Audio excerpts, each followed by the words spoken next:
ದೇವರ ನಾಮಕ್ಕೆ ಸ್ತೋತ್ರವಾಗಲಿ. ಪ್ರೀತಿಯ ಎಲ್ಲಾ ದೇವರ ಮಕ್ಕಳಿಗೂ ಯೇಸುವಿನ ನಾಮದಲ್ಲಿ ವಂದಿಸ್ತೀನಿ ಪ್ರಿಯರೇ. ನಾವು ಈ ಸಮಯದಲ್ಲಿ ಕೀರ್ತನೆಗಳು 18ನೇ ಅಧ್ಯಾಯ 21ನೇ ವಚನದಿಂದ 30ನೇ ವಚನದವರೆಗೂ ಧ್ಯಾನಿಸೋಣ.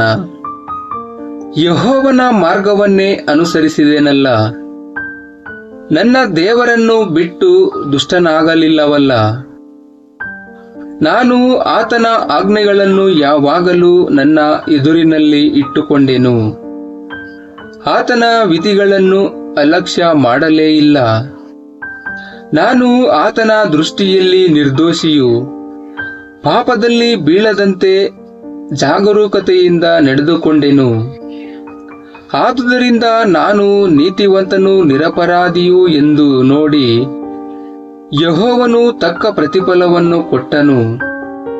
ನೀನು ಕೃಪೆಯುಳ್ಳವನಿಗೆ ಕೃಪಾವಂತನು, ದೋಷವಿಲ್ಲದವನಿಗೆ ನಿರ್ದೋಷಿಯು, ಶುದ್ಧನಿಗೆ ಪರಿಶುದ್ಧನು, ಮೂರ್ಖನಿಗೆ ವಕ್ರನು ಆಗಿರುವಿ.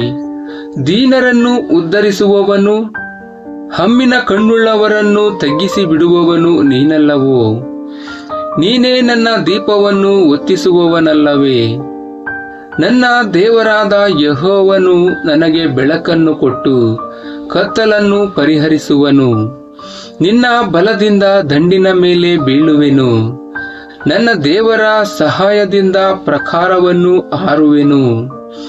ದೇವರ ಮಾರ್ಗವು ಯಾವ ದೋಷವೂ ಇಲ್ಲದ್ದು, ಯೆಹೋವನ ವಚನವು ಶುದ್ಧವಾದದ್ದು.